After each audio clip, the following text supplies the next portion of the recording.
Hello friends, welcome back to jobs informer channel. இன்றைக்கி நம்ம சேனலில் திருநெல்வேலி மாவட்டத்தில் இருக்கிற டிஸ்ட்ரிக்ட் ஹெல்த் சொசைட்டின்னு சொல்லக்கூடிய பொது சுகாதாரம் மற்றும் நோய் தடுப்பு மருத்துவத்துறை மாவட்ட நல்வாழ்வு சங்கம்லேருந்து கொடுத்துருக்கக்கூடிய ஒரு 38 ஜாப் வேகன்சிஸோடைய டீட்டெயில்ஸ் தான் நம்ம இந்த வீடியோவில் நம்ம இன்றைக்கி பார்க்க போகிறோம். ஸோ அதை பார்க்குறதுக்கு முன்னாடி நம்ம சேனல் நீங்கள் சப்ஸ்கிரைப் பண்ணாமல் மறக்காமல் சப்ஸ்கிரைப் பண்ணிக்கோங்க. அதுக்கு முன்னாடி இந்த வீடியோக்கு ஒரு லைக் பண்ணிட்டு பாருங்கள். அப்போ தான் ஜாப் நோட்டிஃபிகேஷன்ஸ் கொடுக்குறதுக்கு எனக்கு கொஞ்சம் மோட்டிவேஷனாக இருக்கும். இந்த ஜாப் நோட்டிஃபிகேஷன் பார்த்திங்கன்னா கடைசி டேட் பார்த்திங்கன்னா அப்ளை பண்ணுறதுக்கு பார்த்திங்கன்னா என்ன டேட் சொல்லியிருக்காங்கன்னா 27/1/2024 பார்த்திங்கன்னா இந்த ஜாப் அப்ளை பண்ணணும் அப்படின்னு சொல்லியிருக்காங்க. ஸோ 27/1/2024 மாலை 5 மணிக்குள் விண்ணப்பங்கள் வரவேற்கப்படுகின்றன அப்படின்னு சொல்லியிருக்காங்க. ஸோ இந்த டேட் அண்ட் டைமுக்குள்ளே பார்த்திங்கன்னா அப்ளை பண்ணிக்கோங்க.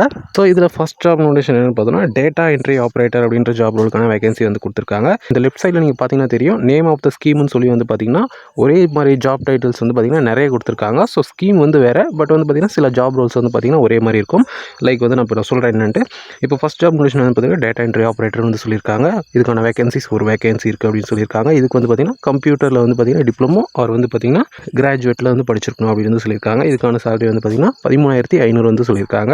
செகண்ட் ஜாப் நோட்டிஃபிகேஷன் பார்த்தீங்கன்னா SBHIன்னு ஒரு scheme same data entry operator சொல்லியிருக்காங்க. ஸோ இந்த லெஃப்ட் சைடில் இருக்கிறதெல்லாம் கொஞ்சம் கவனிச்சுக்கோங்க.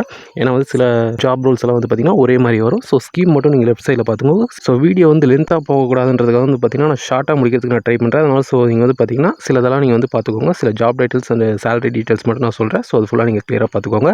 செகண்ட் ஜாப் நோட்டிஃபிகேஷன் பார்த்தீங்கன்னா டேட்டா என்ட்ரி ஆப்ரேட்டர் ஒரு வேகன்சி. இதுக்கான சேலரி பார்த்தீங்கன்னா 1000 சொல்லியிருக்காங்க. தேர்ட் ஜாப் நோட்டிஃபிகேஷன் பார்த்தீங்கன்னா டேட்டா என்ட்ரி ஆப்ரேட்டர் ஹையரிங் பேசிஸ்னு சொல்லி ஒரு வேகன்சி. இதுக்கான சேலரி பார்த்தீங்கன்னா 10,000 தான் சொல்லியிருக்காங்க. ஃபோர்த் ஜாப் நோட்டிஃபிகேஷன் பார்த்தீங்கன்னா டேட்டா என்ட்ரி ஆப்ரேட்டர் ஒரு வேகன்சி. இதுக்கான சேலரி பார்த்தீங்கன்னா 10,000 சொல்லியிருக்காங்க. ஃபிஃப்த் ஜாப் நோட்டிஃபிகேஷன் பார்த்தீங்கன்னா dental surgeon.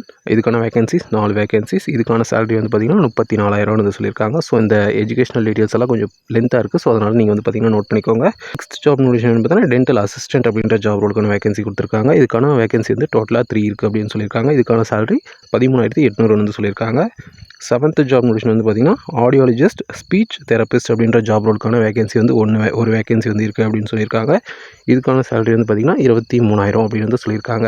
Eighth job notification பார்த்தீங்கன்னா நியூட்ரிஷன் கவுன்சிலர் அப்படின்ற ஜாப் ரோலுக்கான வேகன்சி சொல்லியிருக்காங்க. இதுக்கான வேகன்சிஸ் ஒரு வேகன்சி இருக்குது சொல்லியிருக்காங்க. இதுக்கான சேலரி 18,000 சொல்லியிருக்காங்க. நைன்த் ஜாப் நோட்டிஃபிகேஷன் பார்த்தீங்கன்னா ஐடி கோஆர்டினேட்டர் அப்படின்ற ஜாப் ரோலுக்கான வேகன்சி ஒரு வேகன்சி இருக்குது சொல்லியிருக்காங்க. இதுக்கான எஜுகேஷனல் குவாலிஃபிகேஷன் பார்த்தீங்கன்னா MSc IT ஆர் BE படிச்சிருக்கணும். இதுக்கான சேலரி பார்த்தீங்கன்னா 21,000 அப்படின்னு சொல்லியிருக்காங்க. 10th ஜாப் நோட்டிஃபிகேஷன் பார்த்தீங்கன்னா ஹாஸ்பிட்டல் குவாலிட்டி மேனேஜர் அப்படின்ற ஜாப் ரோலுக்கான வேகன்சி ஒரு வேகன்சி இருக்குன்னு சொல்லியிருக்காங்க. இதுக்கான சேலரி பார்த்தீங்கன்னா 60,000 சொல்லியிருக்காங்க. 11th ஜாப் நோட்டிஃபிகேஷன் பார்த்தீங்கன்னா ரேடியோகிராஃபர் அப்படின்ற ஜாப் ரோலுக்கான வேகன்சி ஒரு வேகன்சி இருக்குன்னு சொல்லியிருக்காங்க. இதுக்கு பார்த்தீங்கன்னா diploma in radio diagnosis technology படிச்சிருக்கணும். இதுக்கான சேலரி பார்த்தீங்கன்னா 8,000 சொல்லியிருக்காங்க. 12th ஜாப் நோட்டிஃபிகேஷன் பார்த்தீங்கன்னா OT அசிஸ்டன்ட் அப்படின்ற ஜாப் ரோலுக்கான வேகன்சி பார்த்தீங்கன்னா 2 வேகன்சி இருக்குன்னு சொல்லியிருக்காங்க. Theatre assistant paramedical certificate course படிச்சிருக்கணும். இதுக்கான சேலரி பார்த்தீங்கன்னா 6,000 சொல்லியிருக்காங்க. 13th ஜாப் நோட்டிஃபிகேஷன் பார்த்தோன்னா நர்சிங் அட்டெண்டன்ட். இதுக்கான வேகன்சி மொத்தம் 3 வேகன்சிஸ் இருக்குன்னு சொல்லியிருக்காங்க. இதுக்கு பார்த்தீங்கன்னா நர்சிங் அசிஸ்டன்ட் பேராமெடிக்கல் சர்டிஃபிகேட் கோர்ஸில் படிச்சிருக்கணும் அப்படின்னு சொல்லியிருக்காங்க. இதுக்கான சேலரி பார்த்தீங்கன்னா 6,000 சொல்லியிருக்காங்க. 14th நோட்டிஃபிகேஷன் பார்த்தீங்கன்னா OT அசிஸ்டன்ட். இதுக்கான வேகன்சி பார்த்தீங்கன்னா 2 வேகன்சி இருக்குன்னு சொல்லியிருக்காங்க. இதுக்கு பார்த்தீங்கன்னா டிப்ளமோ இன் OT டெக்னீஷியன் படிச்சிருக்கணும். இதுக்கான சேலரி பார்த்தீங்கன்னா 15,000 சொல்லியிருக்காங்க. 15th ஜாப் நோட்டிஃபிகேஷன் பார்த்தீங்கன்னா assistant come data entry operator. இதுக்கான வேகன்சிஸ் 2 வேகன்சிஸ் இருக்குன்னு சொல்லியிருக்காங்க. இதுக்கு பார்த்தீங்கன்னா டிப்ளமோ ஒரு கிராஜுவேட் கம்ப்யூட்டரில் படிச்சிருக்கணும். இதுக்கான சேலரி பார்த்தீங்கன்னா மந்த்லி 15,000 சொல்லியிருக்காங்க. 16th ஜாப் நோட்டிஃபிகேஷன் பார்த்தீங்கன்னா ப்ரோக்ராம் கம் அட்மினிஸ்ட்ரேட்டிவ் அசிஸ்டன்ட். இதுக்கான வேகன்சிஸ் ஒரு வேகன்சி இருக்குன்னு சொல்லியிருக்காங்க. இதுக்கான சேலரி பார்த்தீங்கன்னா 12,000 சொல்லியிருக்காங்க. 17th job notification district quality consultant அப்படின்ற ஜாப் ரோலுக்கான வேகன்சி ஒரு வேகன்சி இருக்குன்னு சொல்லியிருக்காங்க. இதுக்கான சேலரி 40,000 சொல்லியிருக்காங்க. 18th நோட்டிஃபிகேஷன் பார்த்தீங்கன்னா சைக்காட்ரிக் சோசியல் ஒர்க்கர் அப்படின்ற ஜாப் ரோலுக்கான வேகன்சி கொடுத்துருக்காங்க ஒரு வேகன்சி. இதுக்கான சேலரி பார்த்தீங்கன்னா 18,000 சொல்லி. 19th நோட்டிஃபிகேஷன் பார்த்தீங்கன்னா RMNCH கவுன்சிலர். இதுக்கான வேகன்சிஸ் 2 வேகன்சிஸ் இருக்குன்னு சொல்லியிருக்காங்க. இதுக்கான சேலரி பார்த்தீங்கன்னா 18,000 சொல்லியிருக்காங்க. 20th ஜாப் நோட்டிஃபிகேஷன் பார்த்தீங்கன்னா ஆயுஷ் மெடிக்கல் ஆஃபீஸர் உனானி அப்படின்ற ஜாப் ரோலுக்கான வேகன்சி கொடுத்துருக்காங்க. இதுக்கான வேகன்சிஸ் 1. இதுக்கான சேலரி பார்த்தீங்கன்னா 34,000 சொல்லியிருக்காங்க.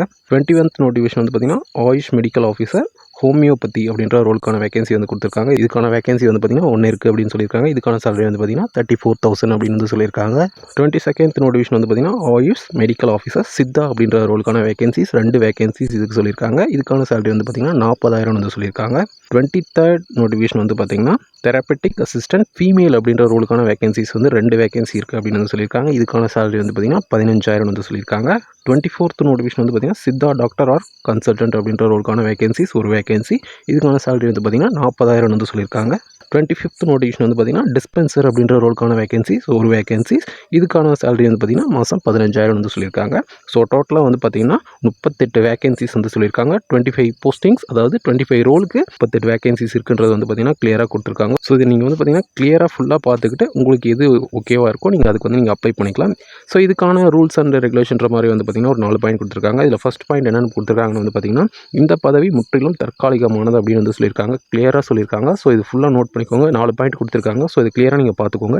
ஓகே, இப்போ பார்த்து அந்த ஜாப் நோட்டிஃபிகேஷனுக்கு நீங்கள் எப்படி அப்ளை பண்ணுறதுனா, இவங்க கொடுத்துருக்க இந்த அப்ளிகேஷன் லிங்க் https://tirunelveli.nic.in இந்த லிங்க் வந்து பார்த்தீங்கன்னா இந்த வீடியோ டிஸ்கிரிப்ஷனில் கொடுக்குறேன். ஃபஸ்ட்டு நீங்கள் அந்த லிங்க்கை நீங்கள் வந்து கிளிக் பண்ணிக்கோங்க. நான் எப்படி அப்ளை பண்ணுறதுன்னு வந்து பார்த்தீங்கன்னா நான் கிளியராக சொல்கிறேன். ஃபஸ்ட்டு இந்த லிங்க் நீங்கள் வந்து கிளிக் பண்ணிக்கோங்க. இந்த வீடியோ டிஸ்கிரிப்ஷனில் இருக்குது. நீங்கள் ஃபஸ்ட்டு அதை கிளிக் பண்ணிவிட்டு, ஸோ அந்த லிங்க் நீங்கள் கிளிக் பண்ணதுக்கப்புறம் வந்து பார்த்தீங்கன்னா அந்த போர்ட்டல் வந்து பார்த்தீங்கன்னா ஓப்பன் ஆகுது. நான் மொபைலில் வந்து பார்த்தீங்கன்னா லேண்ட்ஸ்கேப்பில் வச்சிருக்கேன். அதனால் கொஞ்சம் உங்களுக்கு வித்தியாசமாக தெரியும். ஸோ இது கீழே ஸ்க்ரால் பண்ணிங்கன்னா ஃபஸ்ட் நோட்டிஃபிகேஷன் வந்து பார்த்தீங்கன்னா இந்த அப்ளிகேஷன் ஃபார் 25 கேட்டகரிஸ் நம்ம இப்போ பார்த்தோம் இல்லையா. ஸோ அந்த வேகன்சிஸோடைய லிங்க் வந்து பார்த்தீங்கன்னா வந்திருக்கு. இதில் வந்து பார்த்தீங்கன்னா 2 லிங்க் இருக்கும். கீழே வந்து ஃபைல்னு ஒரு லிங்க் இருக்கும். மேலே வந்து டிஸ்கிரிப்ஷன் ஒரு லிங்க் இருக்கு இல்லையா. அந்த லிங்க்கை வந்து நீங்கள் கிளிக் பண்ணுங்கள். கிளிக் பண்ணதுக்கப்புறம் வந்து பார்த்தீங்கன்னா உங்களுக்கு இந்த மாதிரி உங்களுக்கு வந்து ஒரு பேஜ் வரும். District health society Tirunelveli application for engagement of personnel for contractual position அப்படின்ற வந்து பார்த்தீங்கன்னா ஒரு லிங்க் வந்து பார்த்தீங்கன்னா ஓப்பன் ஆகுது. இதில் என்னென்ன கேட்டிருக்காங்கன்னா, ஃபஸ்ட் நீங்கள் எந்த ரோலுக்கு நீங்கள் வந்து அப்ளை பண்ண போகிறீங்களோ அந்த ரோலை வந்து பார்த்தீங்கன்னா செலக்ட் பண்ணிக்கணும். ஸோ இது வந்து கிளிக் பண்ணிங்கனாலே உங்களுக்கு என்னென்ன போஸ்டிங் இருக்குது அப்படின்றது எல்லாமே வந்துடும். ஸோ அதில் வந்து பார்த்தீங்கன்னா நீங்கள் செலக்ட் பண்ணிக்கலாம். ஸோ அதை செலக்ட் பண்ணிவிட்டு உங்களுடைய நேமு, உங்களுடைய அப்பா நேமு, உங்களுடைய டேட் ஆஃப் பர்த், உங்களுடைய வயசு, அதுக்கப்புறம் உங்களுடைய இமெயில் ஐடி, இது எல்லாமே கண்டிப்பாக போட்டாகணும். ஸோ இதை போட்டுட்டு கீழே வந்து பார்த்தீங்கன்னா நீங்கள் மேலா ஃபீமேலா இல்லை அதர்ஸ்ன்ற செலக்ட் பண்ணிவிட்டு அது கீழே உங்களுடைய ஆதார் நம்பர் எல்லாமே கரெக்டாக கொடுங்க. அது கீழே உங்களுடைய மொபைல் நம்பர் கண்டிப்பாக வந்து கொடுங்க. ஏன்னா வந்து பார்த்தீங்கன்னா அவங்க கண்டிப்பாக மறுபடியும் கால் பண்ணுவாங்க இல்லையா. ஸோ அதுக்கான மொபைல் நம்பர் வந்து பார்த்தீங்கன்னா கிளியராக கொடுங்க. இமெயில் ஐடி, ஆதார் நம்பர் எல்லாமே கரெக்டாக கொடுங்க. மொபைல் நம்பர், அதுக்கப்புறம் உங்களுடைய அட்ரஸ் ஃபுல்லாக கொடுங்க. நான் வந்து டைப் அடிச்சு வச்சுருக்கேன் சும்மா. ஸோ அது கீழே வந்து பார்த்தீங்கன்னா உங்களுடைய street name, area name, taluk name, district, pincode எல்லாமே கேட்டிருக்காங்க. ஸோ இது ஃபுல்லாக நீங்கள் கொடுத்துட்டு நெக்ஸ்ட் வந்து கொடுங்க. அடுத்த பேஜில் என்ன கேட்டிருக்காங்கன்னா உங்களுடைய அட்ரஸ் ப்ரூஃப் வந்து கேட்டிருக்காங்க. லைக் வந்து பார்த்தீங்கன்னா உங்களுடைய ஆதார் கார்டை நீங்கள் வந்து பார்த்தீங்கன்னா ஸ்கேன் பண்ணி நீங்கள் வந்து அப்லோட் பண்ணலாம். லைக் ஃபோட்டோ பிடிச்சாலும் ஓகே தான். ஆனால் கிளியராக தெரிகிற மாதிரி வந்து பார்த்தீங்கன்னா அட்ரஸ் ப்ரூஃப் வந்து கேட்டிருக்காங்க இல்லையா. ஸோ எது வந்து உங்கள்கிட்ட அட்ரஸ் ப்ரூஃபாக இருக்கோ அதோடைய சைஸ் வந்து பார்த்தீங்கன்னா 2 MB கீழே தான் இருக்கணுன்ற மாதிரி கொடுத்துருக்காங்க. 2 MB இருக்கணும், இல்லை 2 MBக்கு கீழே இருக்கிற மாதிரி வந்து பார்த்துக்கோங்க. ஸோ அதோடைய அட்ரஸ் ப்ரூஃபு, உங்களுடைய ஃபோட்டோ, அதுக்கப்புறம் உங்களுக்கு என்னென்ன லாங்குவேஜ் தெரியுன்றது வந்து கேட்டிருக்காங்க. இவங்க வந்து கொடுத்துருக்காங்க இல்லையா, தமிழ், இங்கிலீஷ், அதர்ஸ் அப்படின்னு சொல்லியிருக்காங்க இல்லையா. ஸோ உங்களுக்கு வந்து தமிழ் எல்லாம் தெரியும்னா ஸோ இந்த லாங்குவேஜில் வந்து பார்த்தீங்கன்னா உங்களுக்கு படிக்கவும் தெரியும், எழுதவும் தெரியும், பேசவும் தெரியும். அந்த செக் பாக்ஸ் வந்து நீங்கள் வந்து கிளிக் பண்ணிக்கலாம். அது ஸ்க்ரால் பண்ணிங்கனாலே தெரியும். ரீடு, ரைட்டு, ஸ்பீக்கர் இருக்கு இல்லையா. ஸோ இது ஃபுல்லாக நீங்கள் வந்து செக் பண்ணிக்கலாம். அதாவது உங்களுக்கு என்ன தெரியுமோ அதை மட்டும் செக் பண்ணி விடுங்க. உங்களுக்கு தேவையில்லாததெல்லாம் செக் பண்ணி விட்டிங்கன்னா அப்புறமேட்டு அவங்க திருப்பி ஏதாச்சும் இன்டர்வியூ பண்ணும்போது நீங்கள் தப்பான இன்ஃபர்மேஷன் கொடுத்தீங்கன்னா அது ரிஜெக்ட் ஆகிறதுக்கு சான்சஸ் இருக்கும். ஸோ உங்களுக்கு என்ன தெரியுமோ அதை வந்து பார்த்திங்கன்னா நீங்கள் வந்து கொடுத்து விடுங்க. அது கீழே வந்து பார்த்திங்கன்னா உங்களுடைய குவாலிஃபிகேஷன் வந்து கேட்டிருக்காங்க. ஃபஸ்ட் வந்து பார்த்திங்கன்னா 10th ஸ்டாண்டர்ட் கேட்டிருக்காங்க. Name of institute, year of passing, percentage of marks. அது கீழே 12th வந்து கேட்டிருக்காங்க. சேம் அதே தான். அதுக்கு அடுத்தது வந்து பார்த்திங்கன்னா யூஜி டிகிரி ஆர் டிப்ளமோ இதில் நீங்கள் எது படிச்சிருக்கீங்களோ செலக்ட் பண்ணிவிட்டு அதோடைய institute name, year of passing, percentage of marks, post graduate படிச்சிருந்தீங்கன்னா அதை செலக்ட் பண்ணிவிட்டு same institute name, year of marks. அடுத்தது வந்து பார்த்திங்கன்னா உங்களுடைய 10th மார்க் ஷீட் வந்து பார்த்திங்கன்னா நீங்கள் வந்து கண்டிப்பாக வந்து அப்லோட் பண்ணணுன்ற மாதிரி தான் வந்து கொடுத்துருக்காங்க. அது கீழே வந்து பார்த்திங்கன்னா உங்களுடைய 12th மார்க் ஷீட் வந்து அப்லோட் பண்ணணும் அப்படின்னு வந்து சொல்லியிருக்காங்க. ஸோ அது கீழே வந்து பார்த்திங்கன்னா இந்த டாக்டர்ஸ் ரிலேட்டடாக வந்து பார்த்திங்கன்னா ஃபைல்ஸ்லாம் வந்து கேட்டிருக்காங்க. நீங்கள் என்னென்ன படிச்சிருக்கீங்களோ அதில் வந்து பார்த்திங்கன்னா கிளியராக நீங்கள் வந்து அப்லோட் பண்ணிவிட்டு ஃபுல்லாக செக் பண்ணிக்கோங்க. சேம் அதே மாதிரி தான் இருக்குது. ஸோ இது வந்து பார்த்திங்கன்னா டாக்டர்ஸ்க்கு ரிலேட்டடாக வந்து கொடுத்துருக்காங்க. ஸோ இதை நீங்கள் ஃபுல்லாக வந்து பார்த்திங்கன்னா அப்லோட் பண்ணிவிட்டு கீழே வந்து பார்த்திங்கன்னா ஒரு பாயிண்ட் கொடுத்துருக்காங்க. நீங்கள் ஃபுல்லாக படித்து பார்த்துட்டு இந்த செக் பாக்ஸ் வந்து டிக் பண்ணிவிட்டு ஸோ அது கீழே வந்து பார்த்திங்கன்னா வெரிஃபிகேஷன் கோடுன்னு வந்து கொடுத்துருக்காங்க. இந்த கேப்சா கோடு வந்து கொடுத்துட்டு கீழே வந்து சப்மிட் பட்டன் கொடுத்தீங்கன்னா சப்மிட் ஆகிடும். ஸோ அதுக்கப்புறம் அவங்களுக்கு வந்து நீங்கள் ஓகேவாக இருந்தீங்கன்னா அவங்க வந்து கண்டிப்பாக கால் பண்ணி உங்களை வந்து பார்த்திங்கன்னா ஹையர் பண்ணுவாங்க. ஸோ இந்த மாதிரி தான் வந்து பார்த்திங்கன்னா இந்த ரோல்ஸ்க்கு நீங்கள் வந்து அப்ளை பண்ண வேண்டியிருக்கும். ஓகே, இப்போ பார்த்து இந்த ஜாப் நோட்டிஃபிகேஷன் உங்களுக்கு எந்த டவுட்டாக இருந்தாலும் கமெண்ட் பண்ணுங்கள். கண்டிப்பாக வந்து ரிப்ளை பண்ணுறேன். ஓகே, இந்த வீடியோ பிடிச்சதுன்னா ஒரு லைக் பண்ணிவிட்டு உங்கள் ஃப்ரெண்ட்ஸுக்கு நம்ம வீடியோ ஷேர் பண்ணிவிட்டு மறக்காம நம்ம சேனலை சப்ஸ்கிரைப் பண்ணிக்கோங்க.